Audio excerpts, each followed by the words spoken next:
What I'm saying boils down to this general statement. I don't feel like I am doing myself a service as a creative being.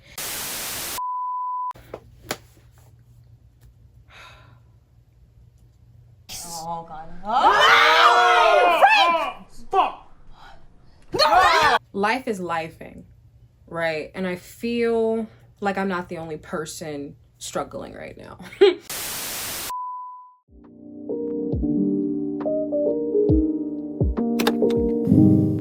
Okay, I don't know if this angle is good or perfect, but I'm just gonna go ahead and start doing what I need to do. The world is very much in shambles right now. And I, as a creative, as a person who loves to dance and sing and act and create art, I feel like there's no room for me to move authentically through this world right now. Being in a capitalistic society really takes its toll on artists who don't have immediate access to not only funds, but excessive funds, extra income.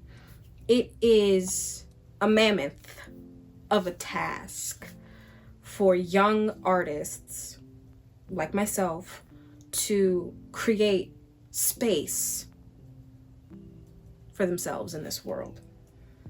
Whether that be because of their location, where they live, who they live with, whether that be on social media, where social media is oversaturated with hundreds of thousands of millions of people trying to stand out and say, hey, I'm one in a million, you should look at me.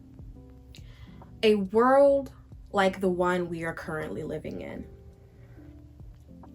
it will strip you dry. It will rip and tear and claw at every creative instinct that you have. And at times, it's hard not to feel governed by the fact that you're not making money doing what you love. I feel that way all the time. I feel inadequate because I'm not making money right now doing what I love. And I love my job, actually, like my everyday job that I wake up, go to, clock in, clock out. I love that. I love my job. I have a great time doing it. It's very fun for me. I truly enjoy it. If only it paid more, right? In my soul, though, I know that I am an artist.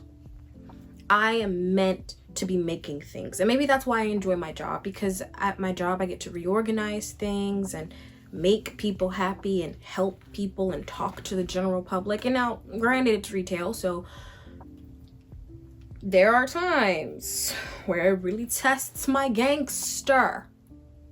Like yesterday. But we won't get into that. Kill yourself. What? Kill yourself. Even still, though, it offers me an outlet of sorts. But there are times when I leave work and I'm driving home and I'm just like, just dissociated and really heavy and laden with the fact that I have not exercised my right as a creative individual to create something for myself for the simple joy of it. Being in retail, I am in service to other people constantly, and it makes me happy to be of service to people doing what I enjoy. Because I am in my wheelhouse, I am in an environment where I am surrounded by things that I love and enjoy and can speak confidently about.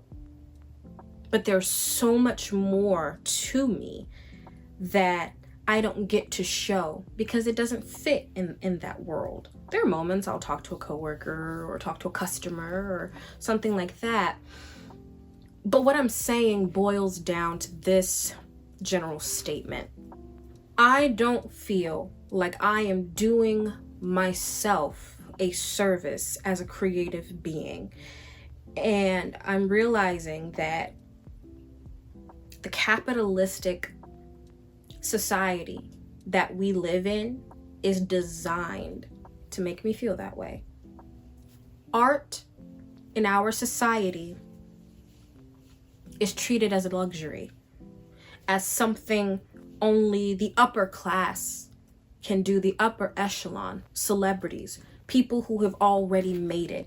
You see it time and time and time again when the same people are cast in projects over and over and over and over again. And as an artist, specifically speaking to actors right now, that's so hard to see because it's like, well, how can I take up space? When is it gonna be my turn?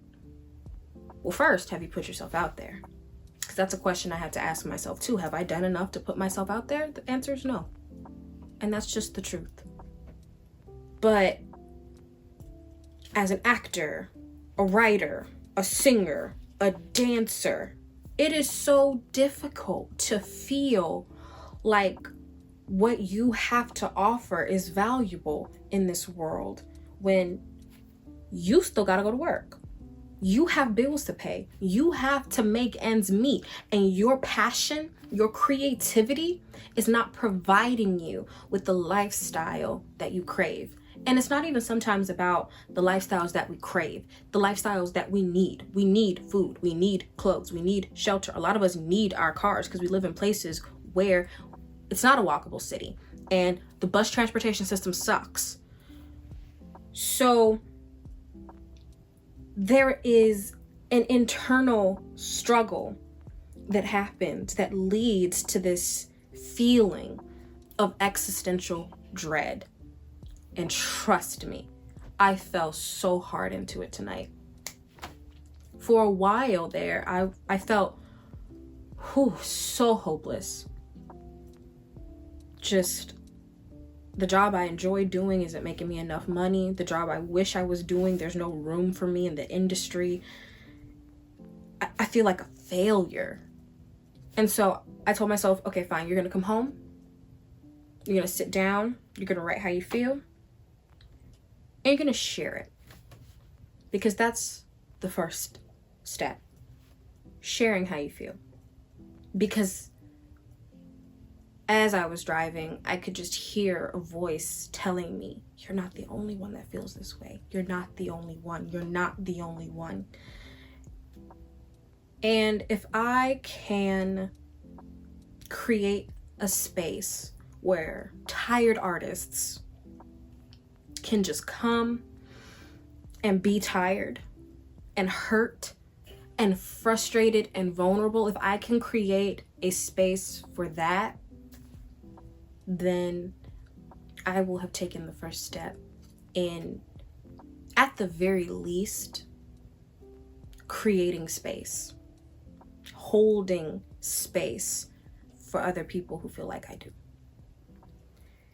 So when I came home, this is what I sat down to write. Do you feel it? Do you feel that existential dread that creeps down your spine and snuffs out all your joy? Life isn't doing what you want it to do. Your finances aren't doing what you need them to do. And it seems like everything is slowly falling inward. It's like you're in a flaming building and it seems like it's going to implode at any moment. No firefighters or emergency services have arrived on the scene, despite all of your calls and cries for help. No helpful civilians, no lone stranger, no vigilante lurking in the night is gonna stop by and save you. You know that it's up to you and you alone. And so you sit there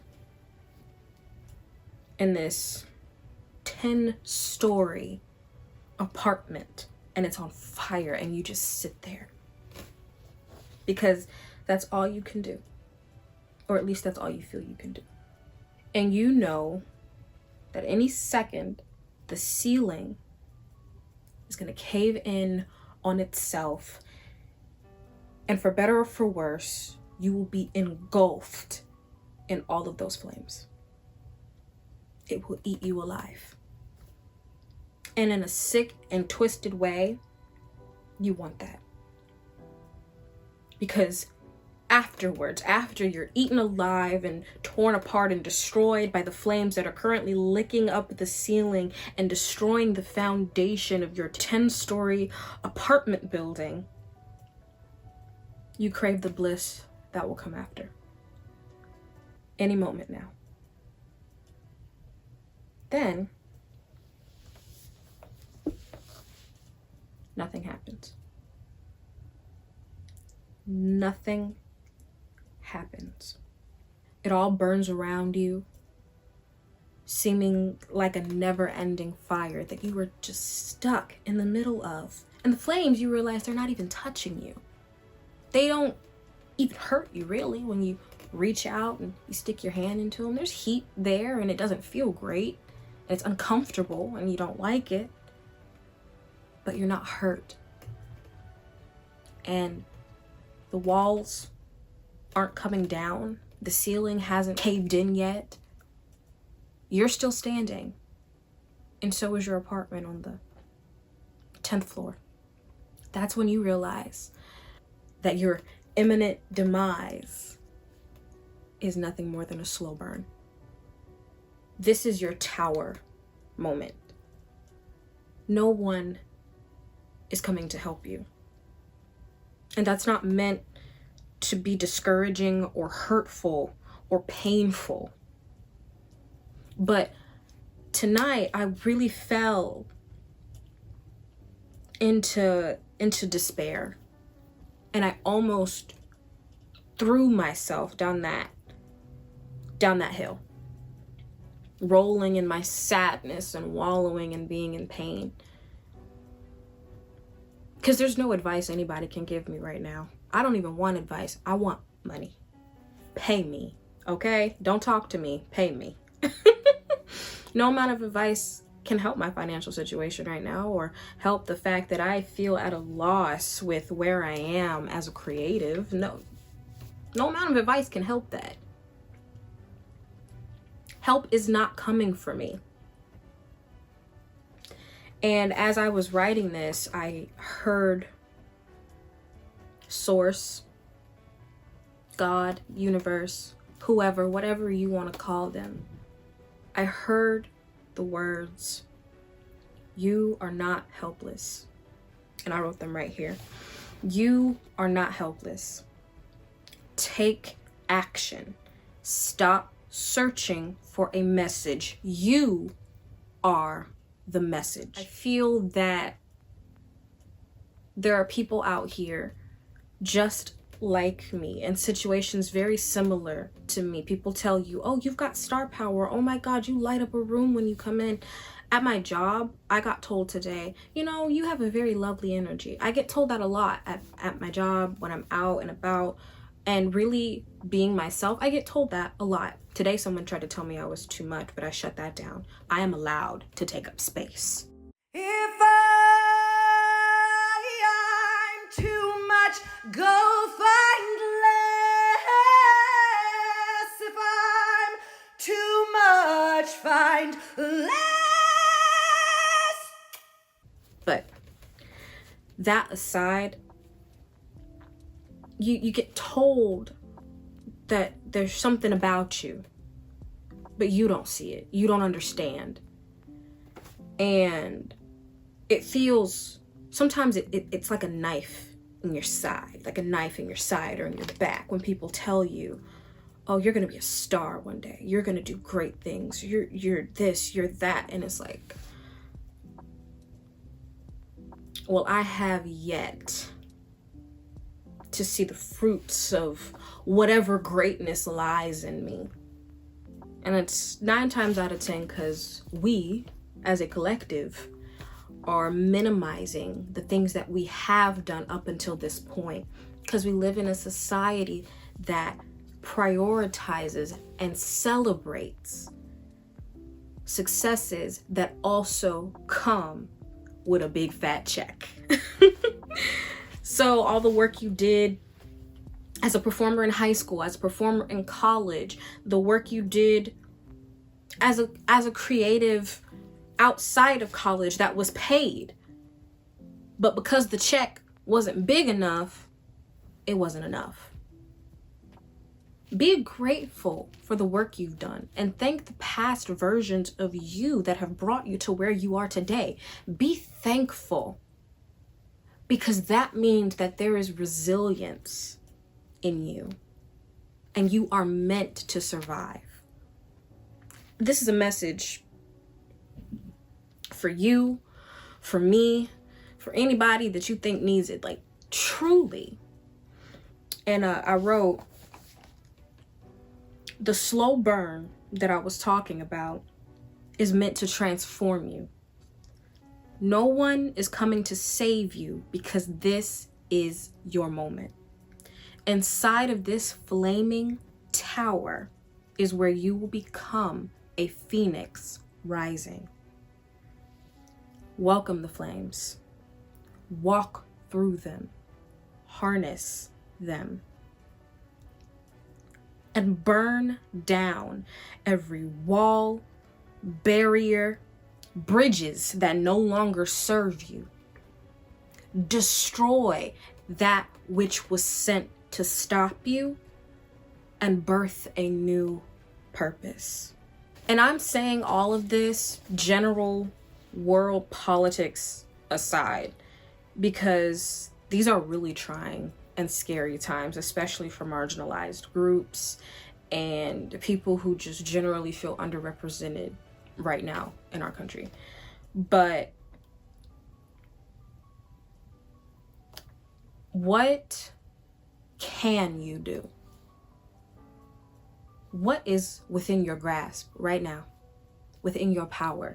What can you do to not merely exist within the fire, but use it as a tool? What are you learning about yourself? What are you doing to surmount that burning dread and blaze forward into your newest and truest self? And like I said before, this is very much a message to whoever needs to hear it, but also to me. We have to stop looking everywhere but at ourselves. Our external world can't change until our internal world does. And that is a hard pill for me to swallow. That is a hard thing for me to say, because I was just praying today. I was like, God, I need you to send me something easy, because I can't do this anymore. Did God send me something easy right away? No. Will God send me something easy? Probably not, because that's not what I'm built for. And I get the feeling that whoever this reaches, that's not what you're built for either. You are built to withstand storms, flames, raging infernos. You were not built to handle easy. Easy is light work, quite literally. And this isn't to say, oh, your hardships will make you stronger, rah, rah, get on your grind set, because life is hard. It's hard out here. For the people going to work every day, clocking in, clocking out, coming home, 9 times out of 10 to a room that is messy because you're depressed, which I can relate, because behind this setup, choo child, I don't even want to get into it.